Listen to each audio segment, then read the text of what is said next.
কিন্তু কোন তারিখে লাইলাতুল কদর হবে সেটা সাহাবায়ে কেরামদেরকে বলার জন্য আল্লাহ রাসূল সাল্লাল্লাহু আলাইহি ওয়াসাল্লাম বাইর হয়েছেন।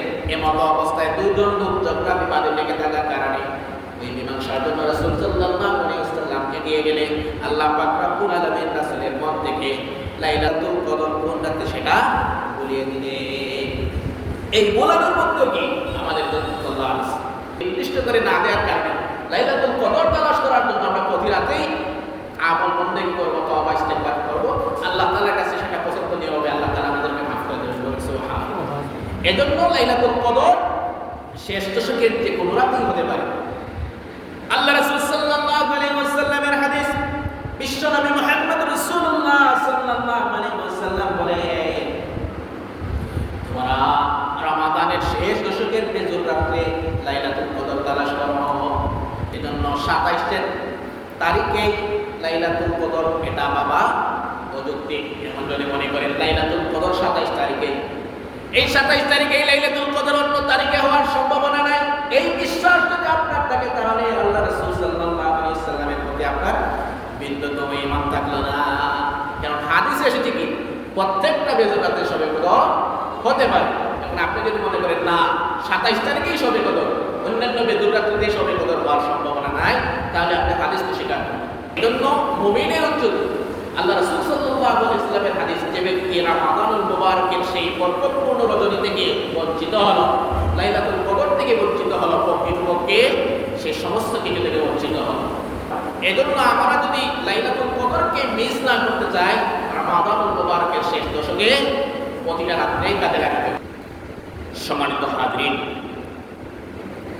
আল্লাহ রাসূল সাল্লাল্লাহু আলাইহি ওয়াসাল্লাম রমাদানুল মুবারকের শেষ দশকে উপনীত হলেন। আমলের পরিমাণটা অত্যাধিক পরিমাণ বাড়িয়ে দিতেন। আল্লাহ রাসূল সাল্লাল্লাহু আলাইহি ওয়াসাল্লাম রমাদানুল মুবারকের শেষ দশকে উপনীত হলে ইবাদতের মাত্রাটা বাড়িয়ে দিতেন, যেন মনে হতো ইবাদতের মৌসুম চলে যাচ্ছে। এজন্য রাসূল করিম সাল্লাল্লাহু আলাইহি ওয়াসাল্লাম শারীরিকভাবে, মানসিকভাবে প্রতিজ্ঞাপূর্ণ প্রস্তুতি নিতেন। এই প্রস্তুতি দেখে হযরত আম্মা আয়েশা সিদ্দিকা রাদিয়াল্লাহু তাআলা আনহা বলেন, আল্লাহ রাসূল সাল্লাল্লাহু আলাইহি ওয়াসাল্লামের আমলের প্রস্তুতি দেখি মনে হতো আমার দেখা আল্লাহ রাসূল সাল্লাল্লাহু আলাইহি ওয়াসাল্লাম সারাটা বছরের তুলনায় এই 10টা দিন আমলের মাত্রা সবচেয়ে বেশি করে নিতে। হযরত আয়েশা সিদ্দিকা রাদিয়াল্লাহু তাআলা আনহা বলেন, কানা নবী সাল্লাল্লাহু আলাইহি ওয়াসাল্লাম ইযা দাখালা আল-আশর, যখন রমাদানুল মুবারকের শেষ দশক শুরু হয়ে যায়, সিদ্দামে হযরাবু, আল্লাহ রাসূল সাল্লাল্লাহু আলাইহি ওয়াসাল্লাম ইবাদত করার জন্য কোমরে লুঙ্গি বেঁধে ফেলতেন। এর মানে হচ্ছে ইবাদতের সর্বোচ্চ প্রস্তুতি তিনি গ্রহণ করতেন। কোমরটাকে এমন শক্তভাবে বাঁধতেন যেন তিনি যখন ইবাদত শুরু করলে সেই ইবাদত থেকে ফারিগ হতে চাইতেন না। আল্লাহ রাসূল সাল্লাল্লাহু আলাইহি ওয়াসাল্লাম রমাদানুল মুবারকের শেষ দশকে এত পরিমাণ পরিশ্রম করতেন, এত শ্রম দিতেন ইবাদতে, যা অন্য কোনো সময় বিশ্বনবী মুহাম্মদ রাসূলুল্লাহ দেন নাই। হযরত আম্মা আয়েশা রাদিয়াল্লাহু তাআলা আনহা বলেন, আল্লাহ রাসূল সাল্লাল্লাহু আলাইহি ওয়াসাল্লাম রমাদানের শেষ দশকে ইবাদতে যে পরিমাণ পরিশ্রম করতে, অন্য কোনো সময় এত পরিশ্রম করতে আমি রাসূলকে দেখিনি।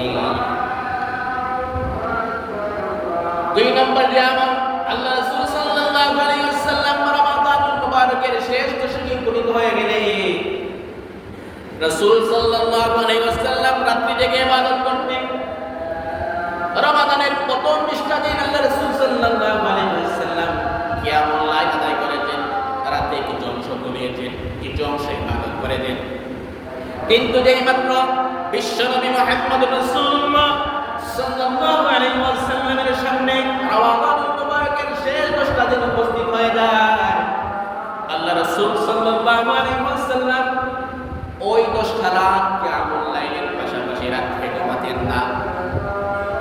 শুধু তাই নয়, বিশ্বনবী মুহাম্মদ রাসূলুল্লাহ সাল্লাল্লাহু আলাইহি ওয়াসাল্লাম সারাটা রাত থেকে ইবাদত পালন করতেন। পরিবার পরিজনদেরকেও তিনি রমাদানুল মুবারকের শেষ 10টা রাতে দাঁড়িয়ে দিতেন ইবাদত করার জন্য।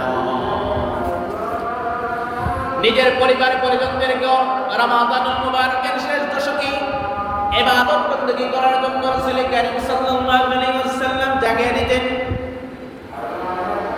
শুধু নিজে ইবাদত করলে হবে না, পরিবার পরিজনদেরকে নিয়ে ইবাদতে মশগুল থাকতে হবে। এই আদেশটা মানেন আল্লাহ তাআলা। আল্লাহ তাআলা বলেন, ইয়া আইয়ুহাল্লাযীনা আমানু আনফুসাকুম ওয়া আহলিকুম নারা। ইয়া আইয়ুহাল্লাযীনা আমানু, হে আমার ঈমানদারগণ, হে মুমিনগণ,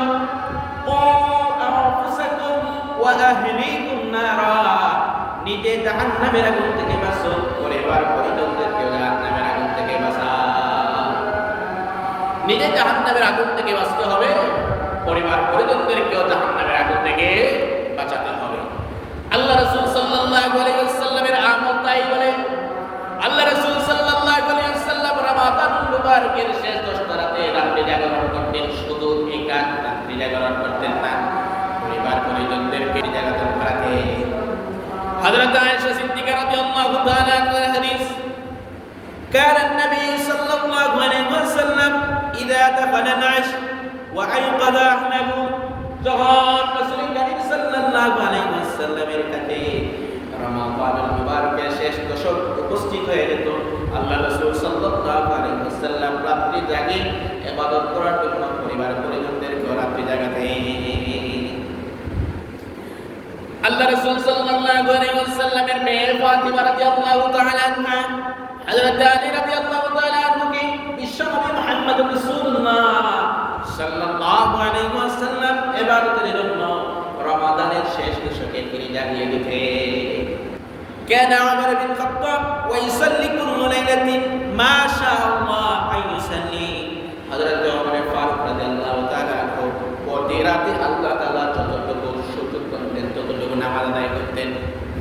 ইদা কানা মিন আখিরিল লাইল, যখন রাতের শেষ ভাগ হয়ে যেত, আইকাদা আহলাহু লিস-সালাত, হযরত ওমর ফারুক রাদিয়াল্লাহু তাআলা পরিবার পরিজনদেরকে রাত্রি জাগাতেন।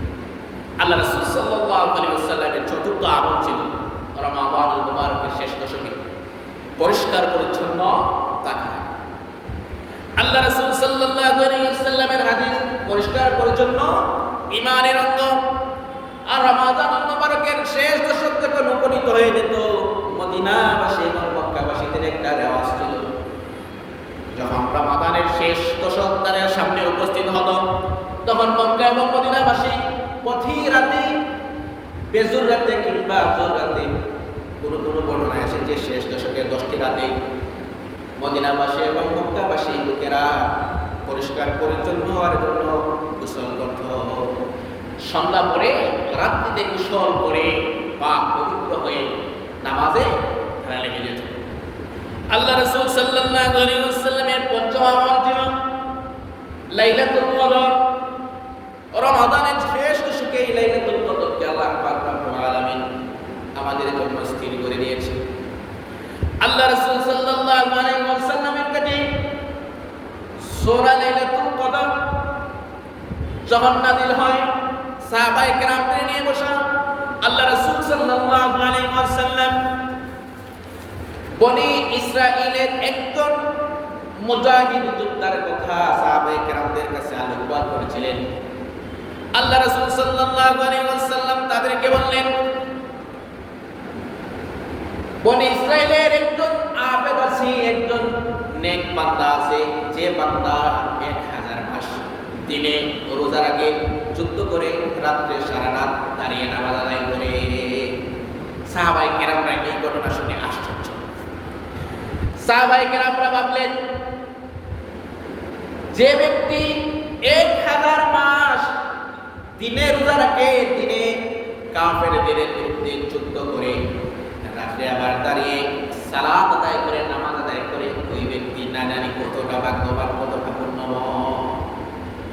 সাহাবায়ে কেরামরা কেউ কেউ মন খারাপ, মনে মনে ভাবেন উম্মতে মুহাম্মাদের আমল তো অল্প, এই অল্প সময়ের মধ্যে আমরা 3/1 চাই ভূমি, 1/1 চাই জীবিকা অর্জনে, 1 যদি সময় পাই সেই সময়টা খুবই সামান্য। কিন্তু পূর্ববর্তী উম্মতের আমল এত বেশি, হায়াত এত বেশি, এই চিন্তা করে আল্লাহ রাসূল সাল্লাল্লাহু আলাইহি ওয়াসাল্লামের সাহাবারা মন একটু খারাপ। এই মুহূর্তে হযরতে জিবরিল আমিন আল্লাহ রাসূল সাল্লাল্লাহু আলাইহি ওয়াসাল্লামের কাছে এসে বলেন, ইয়া হাবিব মুহাম্মদুর রাসূলুল্লাহ সাল্লাল্লাহু আলাইহি ওয়াসাল্লাম, আপনার সাহাবায়ে কেরামদের মন খারাপ কেন? এটা তো আল্লাহ তাআলার সহ্য হলো না, আল্লাহ তাআলার বরদাশত হলো না। আল্লাহ তাআলা আপনাকে এই 1000 মাস অপেক্ষা রাত দিয়েছেন। এই বলে সূরা কদর নাযিল করে দিলেন।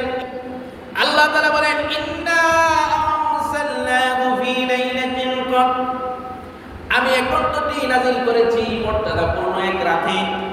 ওয়া মা আদরাকা মা লাইলাতুল কদর, তোমরা কি জানো সেই মহিমান্বিত রজনীটা কি, কদরটা কি?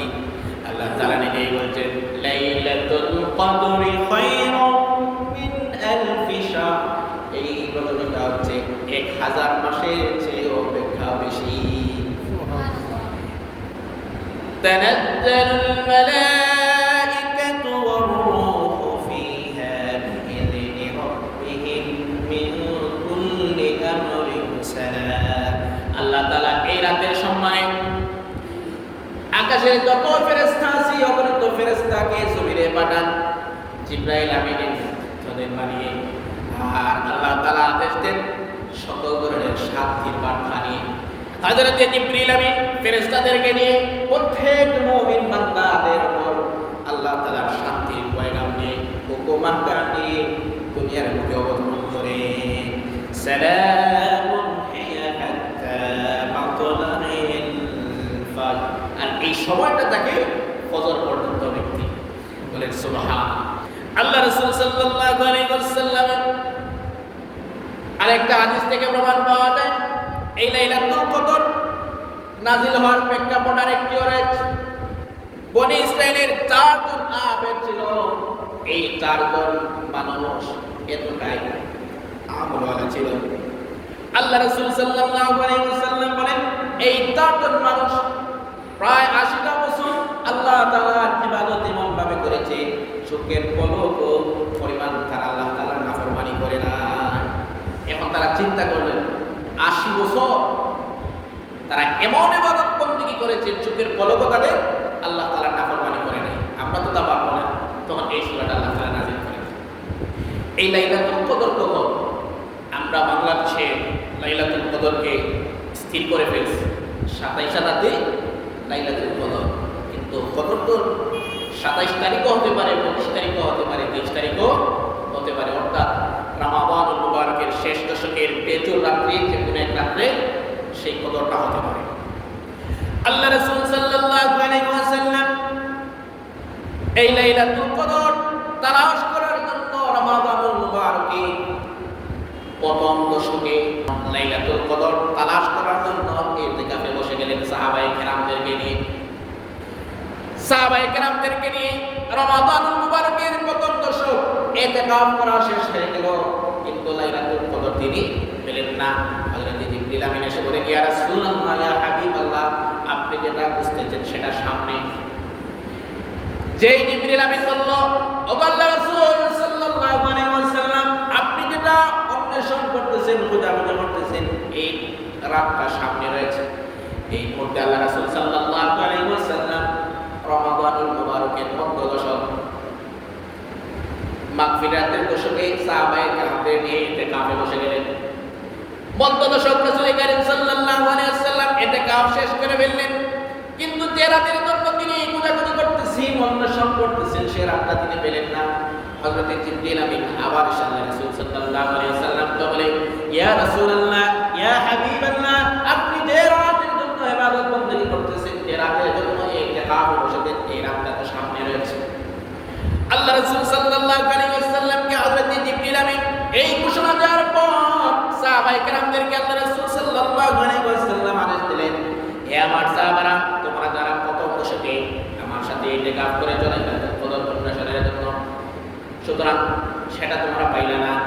দশকে ইতিকাফ করে তো সেই রাতের জন্য লাইলাতুল কদর কবে হবে?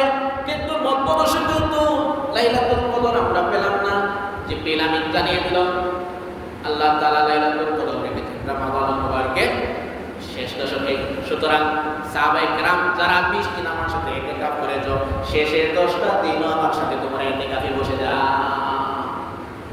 আল্লাহ রাসূল সাল্লাল্লাহু আলাইহি ওয়াসাল্লামের কথা অনুযায়ী সাহাবায়ে কেরামদের নিয়ে আল্লাহ রাসূল সাল্লাল্লাহু আলাইহি ওয়াসাল্লাম রমাদানুল মুবারকের শেষ দশকে ইতিকাফে বসে গেলেন। হযরত জিবরিল আমিন আল্লাহ রাসূল সাল্লাল্লাহু আলাইহি ওয়াসাল্লামকে এসে লাইলাতুল কদর কোন রাতে হবে তা জানিয়ে দিলেন। আল্লাহ রাসূল সাল্লাল্লাহু আলাইহি ওয়াসাল্লাম লাইলাতুল কদর কোন রজনীতে হবে সেটা সাহাবায়ে কেরামদেরকে জানানোর জন্য হুজরাখানা থেকে বাহির হলেন। এমন অবস্থায় দুইজন লোক ঝগড়া বেঁধে গেল। এই দুইজন লোকের ঝগড়া মীমাংসা করতে রাসূল কারীম সাল্লাল্লাহু আলাইহি ওয়াসাল্লাম আগে গেলেন।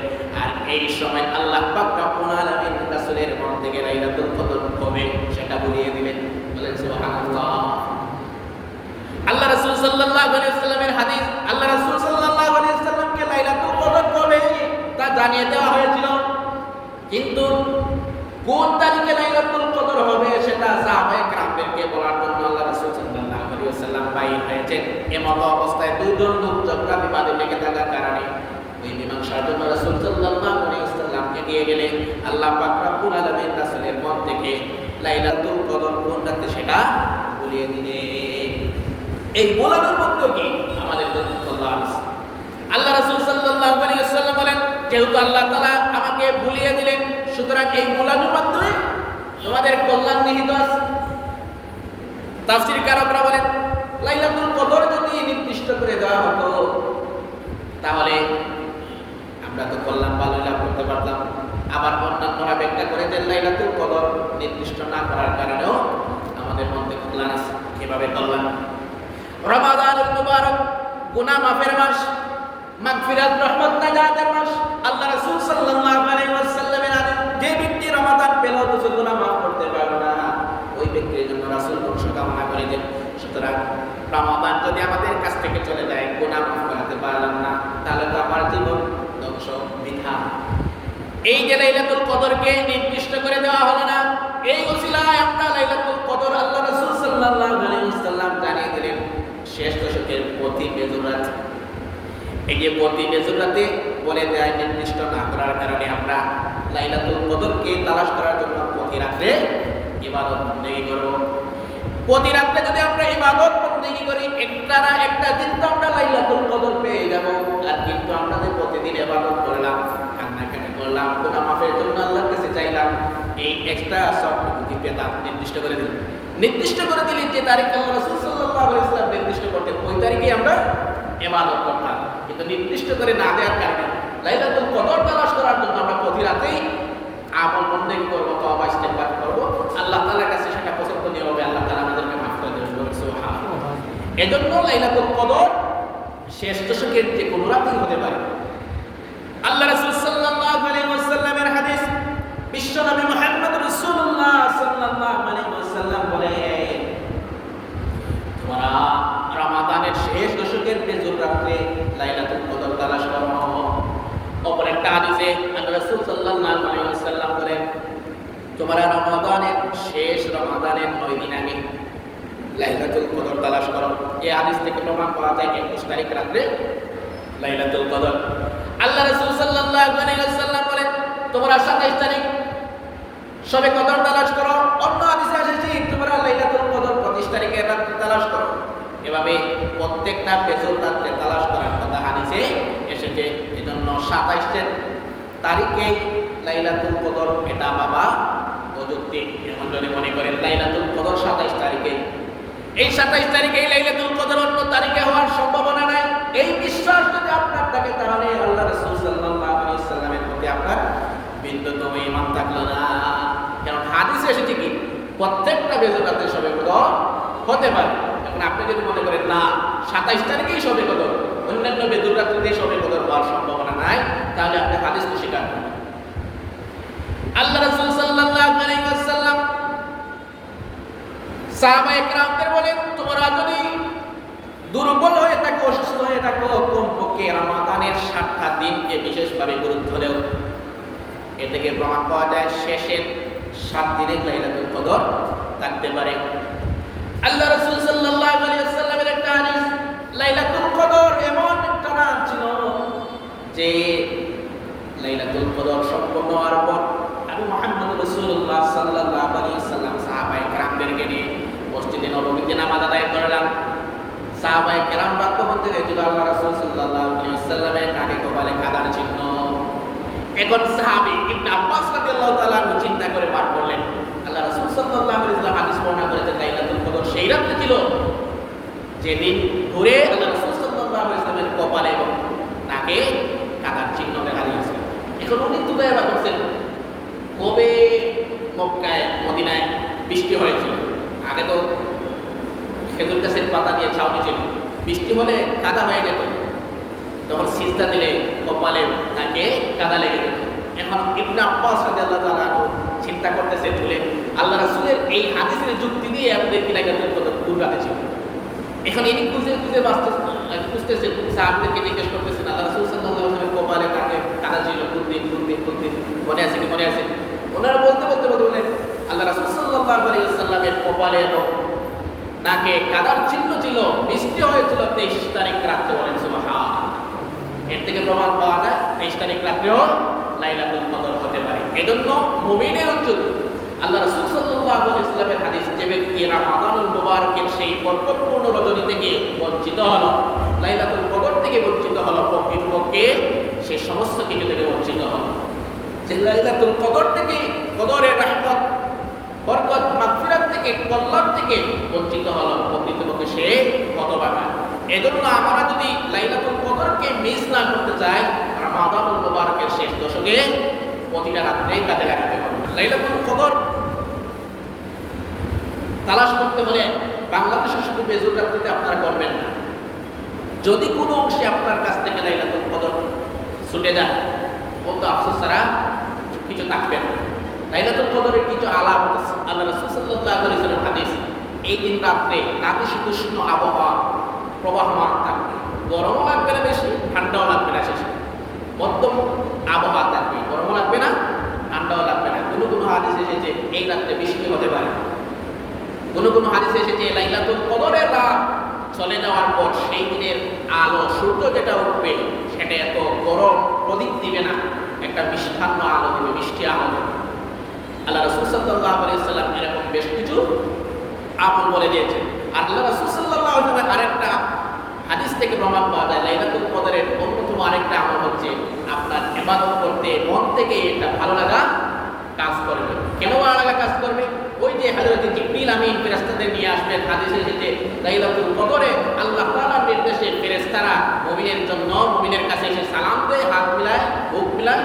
এজন্য যাদের সংস্পর্শে এসে ফেরেশতারা হাত মিলায়, বুক মিলায়, তাদের অন্তরে একটা ভালো লাগা কাজ করে, নিজ থেকে ইবাদতের প্রতি একটা আলাদা টান লেগে যায়। এরকম কিছু বেশ আমল আছে লাইলাতুল কদর খোঁজার জন্য। আল্লাহ রাসূল সাল্লাল্লাহু আলাইহি ওয়াসাল্লামের রমাদানুল মুবারকের শেষ দশকের আরেকটা গুরুত্বপূর্ণ আমল হচ্ছে ইতিকাফ। ইতিকাফ এমন একটা গুরুত্বপূর্ণ আমল যে আমল আল্লাহ রাসূল সাল্লাল্লাহু আলাইহি ওয়াসাল্লামের জিন্দেগিতে কখনো ছাড়েন নাই।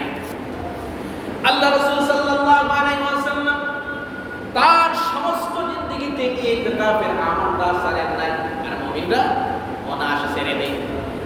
যে আমল রাসূল করিম সাল্লাল্লাহু আলাইহি ওয়াসাল্লাম ছাড়েন নাই, সে আমল আমরা অতি সহজেই অনায়াসে ছেড়ে দেই।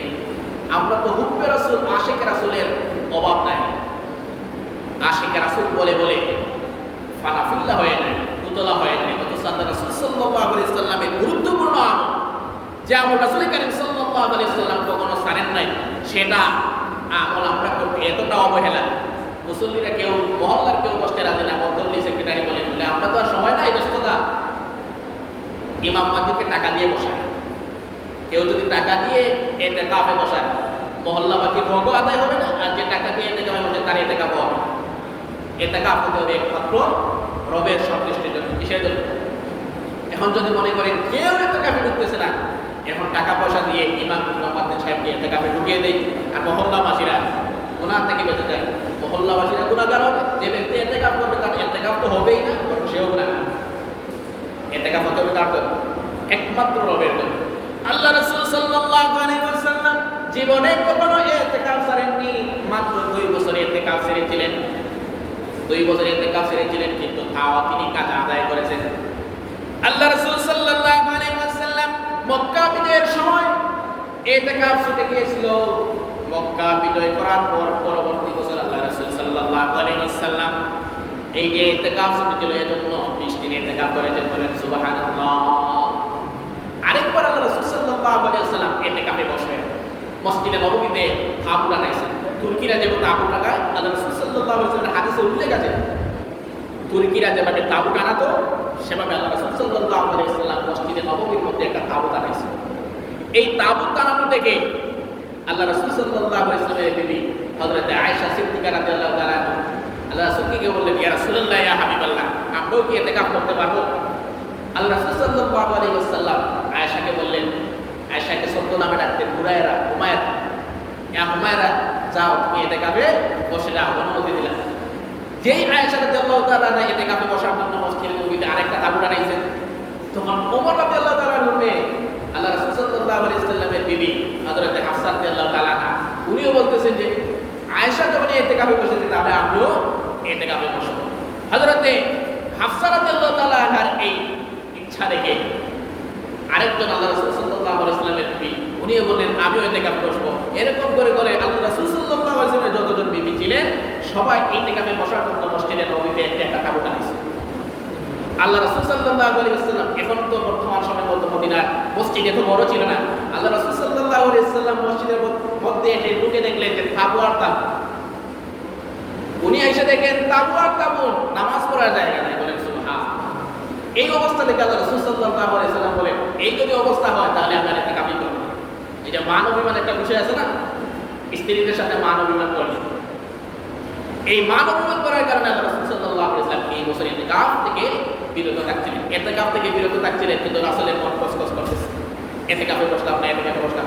কিন্তু আল্লাহ রাসূল সাল্লাল্লাহু আলাইহি ওয়াসাল্লামের হাদিস এই ইতিকাফ যে মিস হয়েছে রমাদানের পরে যে শাওয়াল মাস আছে, যে সেই শাওয়াল মাসে আল্লাহ রাসূল সাল্লাল্লাহু আলাইহি ওয়াসাল্লাম এই ইতিকাফটা কাজা আদায় করেছেন, বলেন সুবহানাল্লাহ।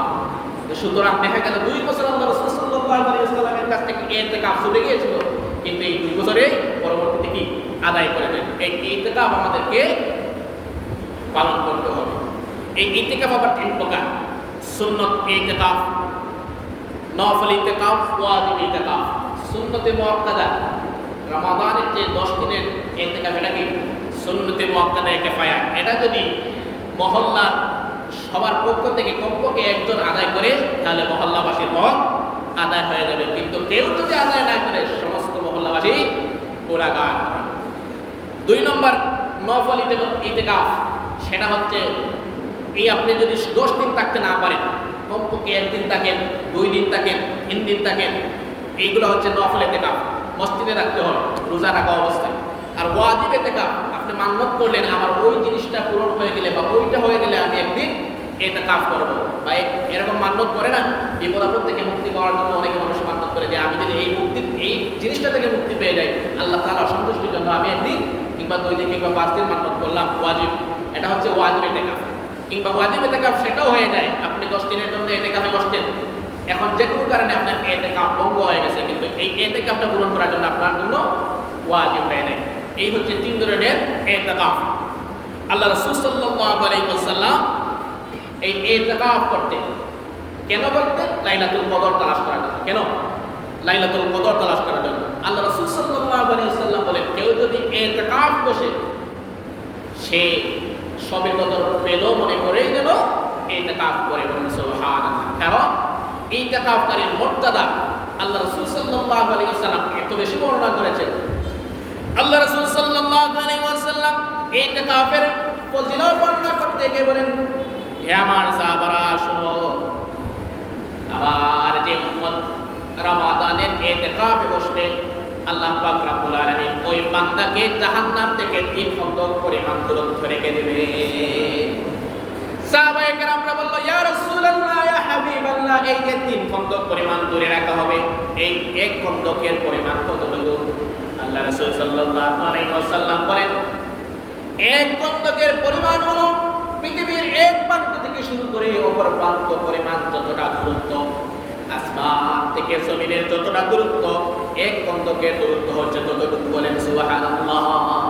এতটা দূরত্ব, এরকম 3টা খন্দক তার করাবেন জাহান্নাম থেকে বান্দার মধ্যে, এতটা ফারাক সৃষ্টি করবেন। বলেন সুবহান। আল্লাহ রাসূল সাল্লাল্লাহু আলাইহি ওয়াসাল্লাম ইতিকাফকারীর মর্যাদা বলতেছেন। ইতিকাফকারীর মর্যাদা হলো আল্লাহ রাসূল সাল্লাল্লাহু আলাইহি ওয়াসাল্লাম বলেছিলেন, অনেকে হজ আদায় করে, উমরা আদায় করে, কিন্তু তার যদি নেক নিয়ত না থাকে, রবের সন্তুষ্টির জন্য যদি এই হজ আদায় না করে থাকে, মানুষকে যদি লোক দেখানো ইবাদত করে থাকে, হজ করে থাকে, সেই হজ কবুল হতেও পারে, নাও হতে পারে। কিন্তু যে ব্যক্তি ইতিকাফ করবে, রবের সন্তুষ্টির জন্য ইতিকাফ করবে, আমি রাসূল সাল্লাল্লাহু আলাইহি ওয়াসাল্লাম বললাম, ওই বান্দার আমলনামায় 2টা কবুল হজের সওয়াব দেওয়া হয়, 2টা উমরা হজের সওয়াব আল্লাহ পাক রব্বুল আলামিন তার আমলনামায় লিখে দেন। আপনি লাখ লাখ টাকা খরচিয়ে হজ করে আসলেন, সেই হজ কবুল হতেও পারে, নাও হতে পারে।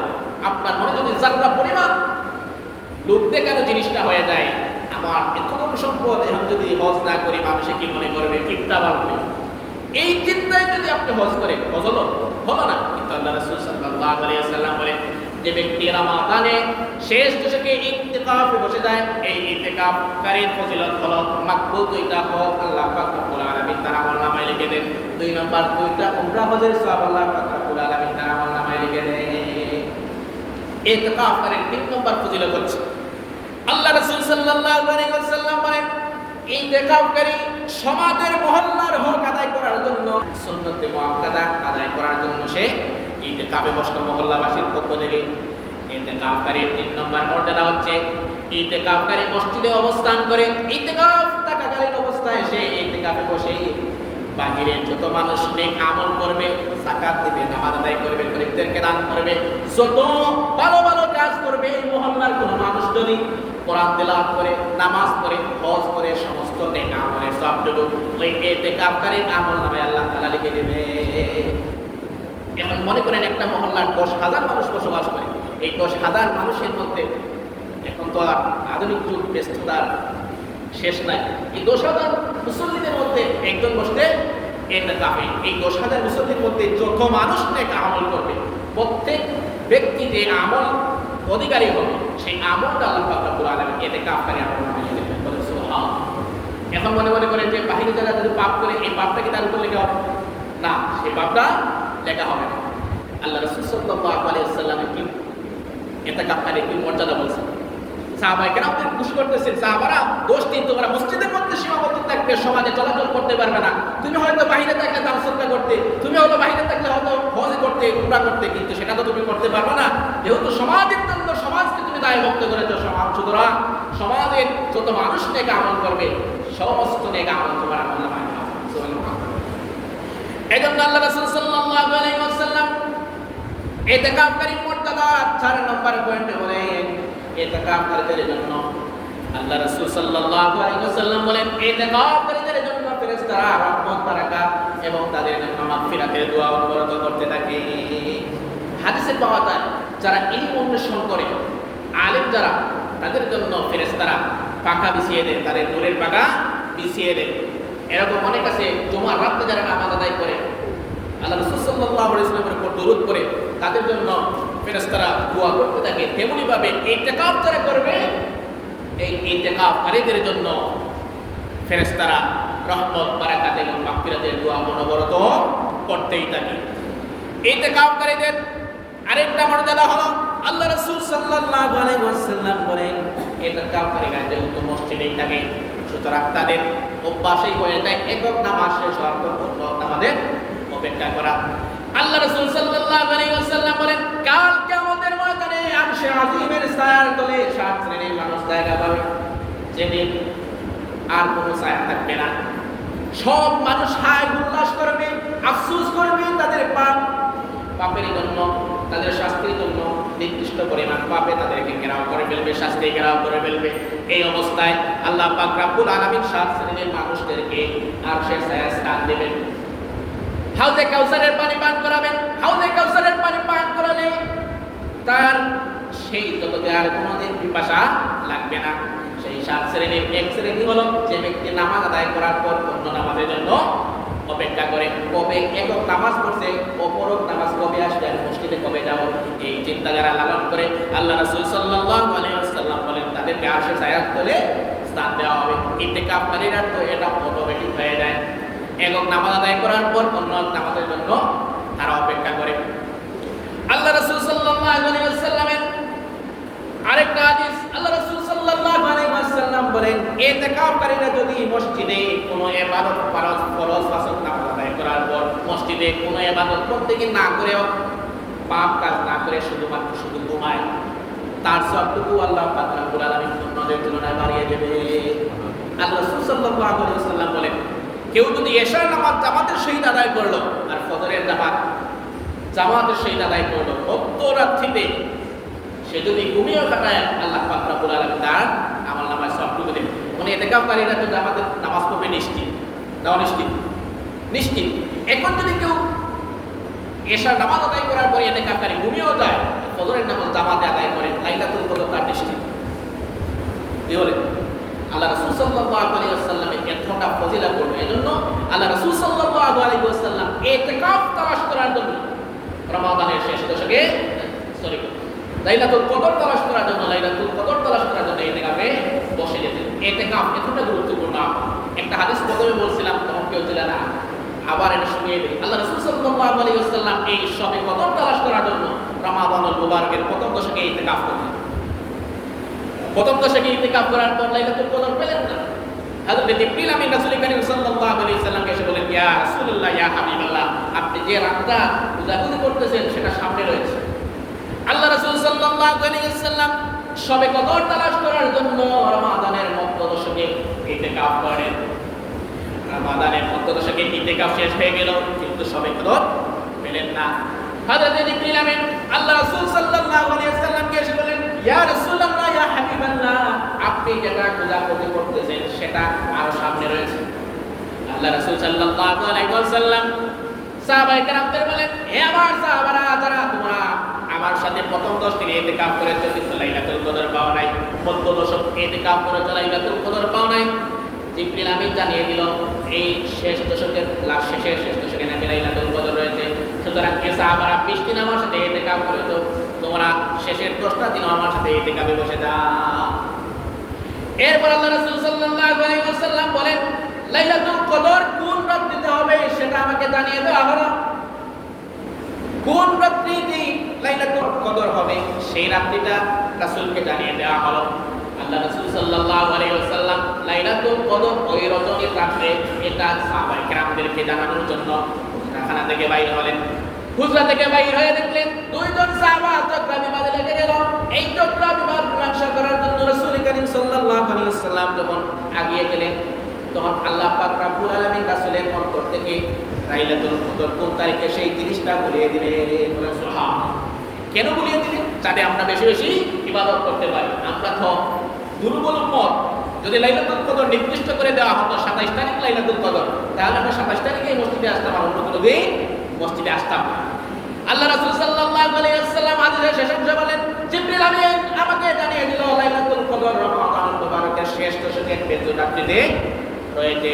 সুতরাং তোমরা যারা লাইলাতুল কদর তালাশ করতে যাও 21 রাত্রে, 23 রাত্রে, 25 রাত্রে, 27 রাত্রে, 29 রাত্রে তালাশ করো। এখন যদি মনে করেন যে 27 তারিখে লাইলাতুল কদর, অন্য কোনো বেজুর রাত্রিতে লাইলাতুল কদর হওয়ার সম্ভাবনা নাই, তাহলে আপনি বোকার স্বর্গে বসবাস করতেছেন। এখন যদি এটাও মনে করেন না, আমার কিতাব বলেছেন 27 রমজানও লাইলাতুল কদর, এখানেই আপনি ফিং মেরে দেন, আর কোনো নড়াচড়া করেন না, আর কোনোদিন ইবাদত বন্দেগি করেন না, তাহলে আপনি এমনও হতে পারে লাইলাতুল কদর থেকে বঞ্চিত হয়ে যাবেন। আর লাইলাতুল কদর থেকে বঞ্চিত হয়ে গেলে আল্লাহ রাসূল সাল্লাল্লাহু আলাইহি ওয়াসাল্লাম বলেন, লাইলাতুল কদর থেকে যে ব্যক্তি বঞ্চিত হলো প্রকৃতপক্ষে সে সব কিছু থেকে বঞ্চিত হলো। কারণ কদর ভাগ্য রজনী, এই রাতে আল্লাহ পাক রব্বুল আলামিন পরবর্তী 1 বছরের ভাগ্যগুলি বিভক্ত করেন আপনার কি হবে না হবে। এখন আপনি যদি এই সময় থাকেন আল্লাহ তাআলা নাফরমানিতে লিপ্ত, তখন আপনার ভাগ্য কোনভাবে লেখা হবে আপনি বলেন। আল্লাহ রাসূল সাল্লাল্লাহু আলাইহি ওয়াসাল্লাম এই হাদিসগুলো আমরা অনুধাবন করে ইতিকাফ করা মন মানসিকতা নিয়ে শেষ 10টা দিন আপনি ইতিকাফে কাটান। যারা ইতিকাফে বসা সম্ভব হয় না, কমপক্ষে নফল ইতিকাফ তো করতে পারবেন। আপনি যদি একদিন আল্লাহ তাআলার সন্তুষ্টির জন্য ইতিকাফ করেন, খন্দক পরিমাণ জাহান্নাম আপনার থেকে দূর করে রাখা হবে। 10 দিন পারেন না, যখনই রমাদান মুবারকের শেষ দশকে যখনই আপনি মসজিদে ঢুকেন, আধা ঘন্টা হোক 1 ঘন্টা হোক, আপনি যদি ঢুকার সময় মনে মনে ভাবেন আমি নফল ইতিকাফ করব, যতক্ষণ মসজিদের ভিতরে আমি থাকবো ইতিকাফের নিয়তে থাকবো, আপনার মনের এই নিয়তটা আল্লাহ পাক রব্বুল আলামিন কবুল করবেন বলেন আমিন। আল্লাহ পাক রব্বুল আলামিন আমাদেরকে এই আমলগুলো করার তৌফিক দান করেন, সবাই বলেন আমিন। ওয়া আখির দাওয়ানা আলহামদুলিল্লাহি রাব্বিল আলামিন।